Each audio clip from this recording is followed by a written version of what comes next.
Welcome to exam elite pulse. আমরা আজকে আমাদের যে গ্রেট ইন্ডিয়ান ডেজার্ট আছে আর তার সাথে আমাদের নর্দার্ন প্লেন, যেটা এই দুটো জিনিস আজকে আমরা দেখব আমাদের ইন্ডিয়ান ফিজিওগ্রাফিক ডিভিশনে। আমাদের এখানে যে ডেজার্ট আছে, ডেজার্ট এরিয়া আছে, এই ডেজার্ট এরিয়াটা মেইনলি হচ্ছে রাজস্থান আর গুজরাটের কিছু এরিয়া নিয়ে পড়ছে। এর টোটাল এরিয়া হচ্ছে 2,00,000 বর্গ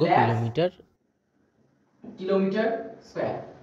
আর এখানে একটা ইম্পর্টেন্ট জিনিস, আমাদের এই রাজস্থানে এখানে যে আরাবল্লী রেঞ্জ আছে, এই আরাবল্লী রেঞ্জ থেকে একটা রিভার অরিজিনেট হয়েছে। সেই রিভারটার নাম হচ্ছে লুনি। এই লুনি নদীটা বা লুনি রিভার এখান থেকে অরিজিনেট হয়ে এটা আমাদের রান অফ কাছের এই রান অফ কাছের এখানে গিয়ে এটা টার্মিনেট হয়ে গেছে। এটা কিন্তু পুরোপুরি গিয়ে অ্যারাবিয়ান সিতে গিয়ে মেশে এখানে এটা টার্মিনেট হয়ে গেছে কোথায়, রান অফ কাছে। সেই জন্য এটাকে আমাদের অন্তর্বাহিনী নদীও বলা হয়। প্রশ্ন আসতে পারে যে ভারতের একমাত্র অন্তর্বাহিনী নদী কোনটা, সেটা হচ্ছে আমাদের লুনি, যেটা কিনা রাজস্থানে অবস্থিত। আর আমাদের এখানে এই গ্রেট ইন্ডিয়ান ডেজার্টে কিছু সল্টেড বা স্যালাইন লেক আছে। এই সল্টেড বা স্যালাইন লেক গুলোর মধ্যে একটা খুব ইম্পর্টেন্ট বা গুরুত্বপূর্ণ লেক আছে, যেটাকে আমরা বলি সাম্বার লেক। এই সাম্বার লেকটা এটা হচ্ছে ইন্ডিয়ার লার্জেস্ট ইনল্যান্ড স্যালাইন লেক। এই ছিল আমাদের গ্রেট ইন্ডিয়ান ডেজার্ট থেকে এইটুকু জিনিস আমাদের জানলে হয়ে যাবে। এবার আসি আমাদের যে আইল্যান্ডস গুলো আছে, সেই আইল্যান্ডস এর মধ্যে মেইন আমাদের দুটো খুব গুরুত্বপূর্ণ আইল্যান্ডস আছে। সেটা হচ্ছে আমাদের আন্দামান নিকোবর আইল্যান্ডস আর হচ্ছে এখানে লাক্ষদ্বীপ আইল্যান্ডস। এবার আন্দামান নিকোবর কোথায়? আন্দামান নিকোবর হচ্ছে আমাদের বে অফ বেঙ্গলে। আর লাক্ষদ্বীপ কোথায়? লাক্ষদ্বীপ হচ্ছে আমাদের আরবিয়ান সিতে।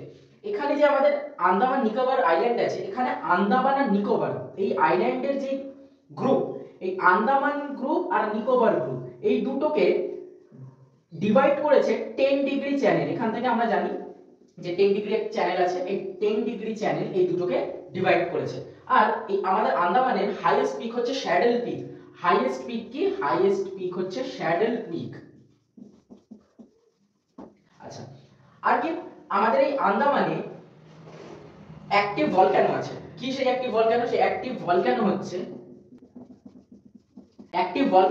ব্যারেন। আচ্ছা, ব্যারেন মানে কি? ব্যারেন মানে কিন্তু মৃতপ্রায়। কিন্তু এখানে ব্যারেন কিন্তু মানে ব্যারেনের ইংলিশ অর্থ হয় মৃতপ্রায় জিনিস বা পরিত্যক্ত জিনিস, কিন্তু এখানে অ্যাক্টিভ ভলক্যানোর নাম কিন্তু ব্যারেন। ঠিক আছে? আমাদের এই আন্দামান নিকোবরের স্টেট অ্যানিমাল আছে, যেমন প্রত্যেকটা স্টেটের একটা করে অ্যানিমাল আছে, সেরকম আন্দামান নিকোবরের স্টেট অ্যানিমাল আছে। সেই স্টেট অ্যানিমালের নাম কি? সেই স্টেট অ্যানিমালের নাম হচ্ছে দৌগং। এই হচ্ছে আমাদের আন্দামানের স্টেট অ্যানিমাল। আরেকটা জিনিস, এটা খুব আসে এক্সামে, কিন্তু আমরা অনেকেই জিনিসটা জানি না বা পড়ে যাই না। কি সেটা? আমাদের এই আন্দামান নিকোবর আইল্যান্ডসে যে আইল্যান্ডসটা আছে, এখানে মোট কতগুলো আইল্যান্ড আছে? এখানে মোট 572টা আইল্যান্ড আছে এই আন্দামান নিকোবরে। এবার আসি আমাদের আরাবিয়ান সিতে যে আইল্যান্ড আছে আমাদের লাক্ষাদ্বীপ, সেখানে এই লাক্ষাদ্বীপে আমাদের যে ক্যাপিটাল আছে, সেই ক্যাপিটালের নাম কি? ক্যাপিটালের নাম হচ্ছে কাভারাতি। আচ্ছা, আরেকটা বলে দিই, এই লাক্ষাদ্বীপে একটা আইল্যান্ড আছে, সেটার নাম হচ্ছে মিনিকয়। এই মিনিকয় থেকে মালদ্বীপস এর মিডিলে যেই ডাইভারশনটা আছে, সেটাকে বলা হয় 8 ডিগ্রি চ্যানেল। সেটাকে বলা হয় 8 ডিগ্রি চ্যানেল। আমরা এতক্ষণ আমাদের অন্যান্য যে ফিজিওগ্রাফিক ডিভিশন গুলো আছে সেগুলো দেখলাম। এখন আমরা ডিসকাস করব আমাদের নর্দার্ন প্লেন নিয়ে। এই যে নর্দার্ন প্লেন, এটা হচ্ছে 6 লাখ স্কয়ার কিলোমিটার এরিয়া জুড়ে বিস্তৃত।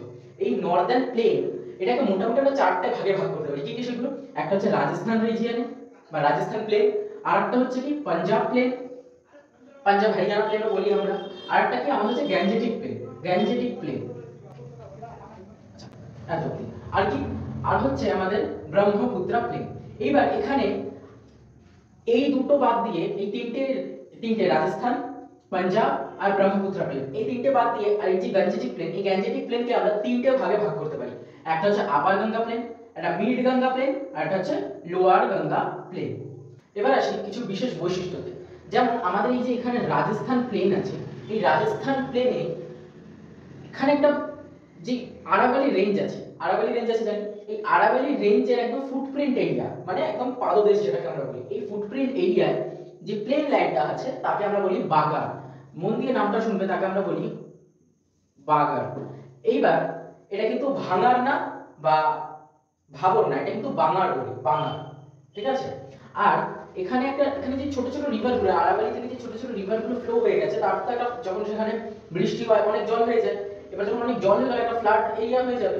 এই ফ্লাড এরিয়া বা যে ফ্লাডেড ল্যান্ড গুলো আছে পরবর্তীতে যখন শুকিয়ে যায়, শুকিয়ে গিয়ে যে ল্যান্ডটা তৈরি হয়ে গেল সেটাকে আমরা বলি রোহি। সেটাকে আমরা কি বলি? রোহি। আর বলেছিলাম এখানে একটা রিভার আছে, কি রিভার? আরাবালি থেকে বেরিয়েছে, লুনি। এই লুনি রিভার, যে লুনি রিভার এর নর্দার্ন এরিয়াটাকে, প্লেন একদম স্যান্ডি এরিয়া, এই স্যান্ডি এরিয়াটাকে বলা হয় থালি। কি বলা হয়? থালি। তাহলে আমি যে ক্যারেক্টারিস্টিক গুলো বললাম এগুলো খুব খুব ইম্পর্টেন্ট। যারা পিএসসি এক্সাম দিচ্ছ বা এসএসসি, এগুলো এখান থেকে খুব প্রশ্ন আসে কিন্তু এই সমস্ত জিনিস থেকে। আর একটা কথা বলি, যদি আমাদের কন্টেন্ট ভালো লাগে লাইক সাবস্ক্রাইব করো, আর কমেন্টে জানিও যদি আরো কিছু ইমপ্রুভমেন্ট করতে হয়। তো এবার আসি পাঞ্জাব হরিয়ানা প্লেন। আমি রাজস্থান প্লেন বলেছি, এবার এখানে হচ্ছে পাঞ্জাব হরিয়ানা, যে পাঞ্জাব আর হরিয়ানা রিজিয়ন মিলিয়ে এখানে হচ্ছে পাঞ্জাব হরিয়ানা প্লেন। এই পাঞ্জাব হরিয়ানা প্লেন্সে বলে দিই যে আমাদের সিন্ধু যে ট্রিবিউটারি গুলো হয়েছে, রবি, ব্যাস, চেনাব, ঝেলাম, সতলেজ, পাঁচটা মেন এখানে আছে, আরো আছে, আমি পাঁচটা আপাতত বলছি। এই প্রত্যেকটা রিভারের মিডিলে যেই, ধরো এখানে দুটো রিভার, ঠিক আছে, এই যে দুটো রিভারের যে মিডিল এরিয়াটা, পাঞ্জাবের কথা বলছি, দুটো রিভারের যে মিডিল এরিয়া, এই মিডিল এরিয়াগুলোকে বলা হয় দোয়াব। কেন দোয়াব? কারণ এটা দুটো নদীর মধ্যবর্তী অংশ, সেই জন্য দোয়াব। দোয়াব, দোয়াব। এই দো মানে হচ্ছে টু, আর আব মানে হচ্ছে রিভারের মধ্যবর্তী অংশ। তার মানে দুটি নদীর মধ্যবর্তী এলাকা, এগুলোকে বলা হয় দোয়াব, ঠিক আছে? কারণ অনেক ধরনের দোয়াব আছে, সেগুলো আমরা যখন রিভার সিস্টেম পড়বো তখন আমরা দেখবো। এবার আসি আমরা গ্যাঞ্জেটিক প্লেনে। আমাদের যে গ্যাঞ্জেটিক প্লেন বা গাঙ্গেয় সমভূমি যেটাকে আমরা বলি, এই গ্যাঞ্জেটিক প্লেনকে আমরা তিনটে ভাগে ভাগ করতে পারি। কি কি? একটা হচ্ছে আপার গ্যাঞ্জেটিক প্লেন, এখানে তো মাউন্টেনাস এরিয়া, একটু নিচের দিকে যেখান থেকে গঙ্গা ফ্লো হয়ে গেছে, একটু সমভূমি মতন আছে, upper Gangetic plain, mid Gangetic plain and lower Gangetic plain. এই গ্যাঞ্জেটিক প্লেনের যে এলিভিয়েশন আছে, মানে সি লেভেল থেকে কতটা উঁচুতে, এটা একটু বলে রাখি। তার কারণ হচ্ছে পিএসসি এর বিভিন্ন এক্সামে এখান থেকে কোশ্চেন আসে।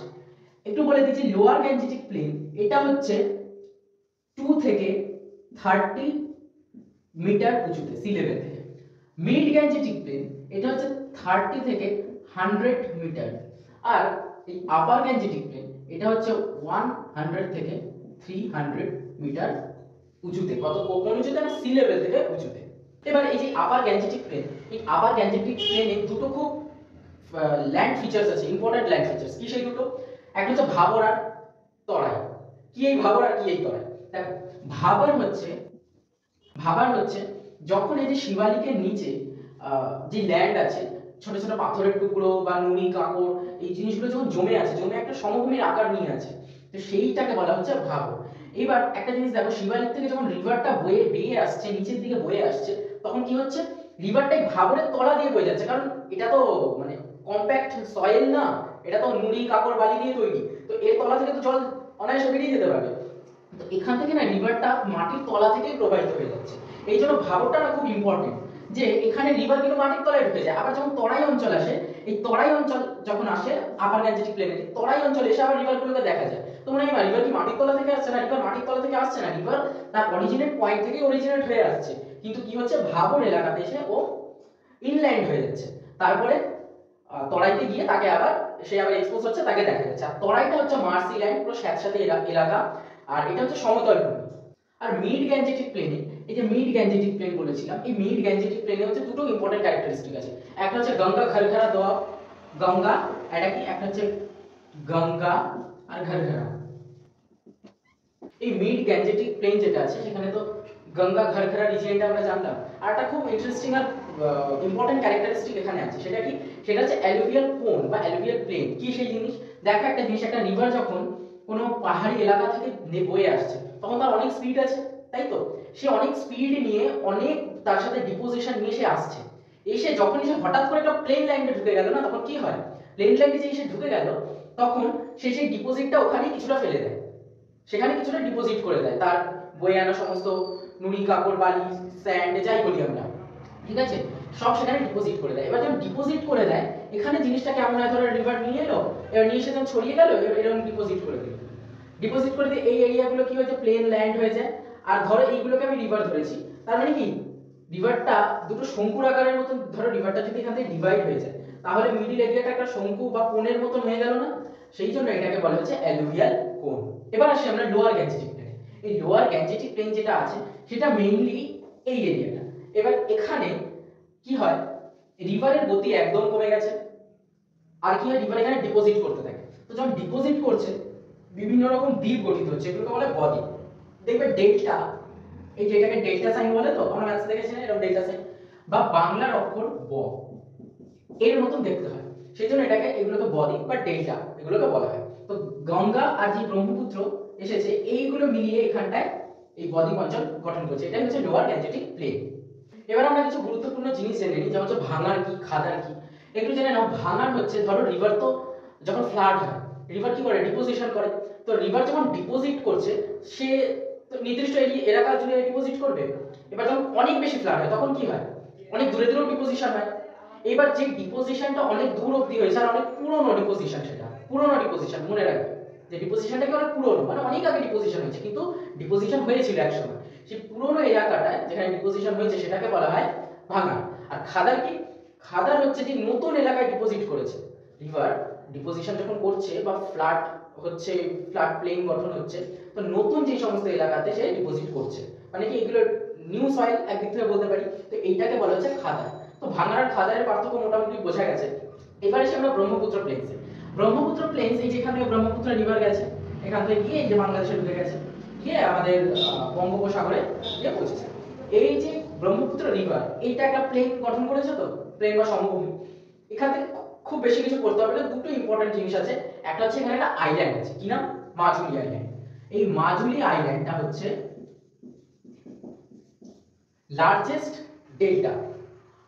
আর একটা জিনিস, এই যে আসাম প্লেন, এটা কিন্তু ব্রহ্মপুত্র প্লেনেরই অন্তর্গত। আমি আসাম প্লেনটা কেন বললাম, আসাম প্লেনটা বলার কারণ হচ্ছে আরআরবির একটা এক্সামে এই আসাম প্লেন দিয়েছিল যেটা কোন প্লেনের অন্তর্গত, তো সেখানে এটা দিতে হয়েছিল, এটা কিন্তু ব্রহ্মপুত্র প্লেনের অন্তর্গত।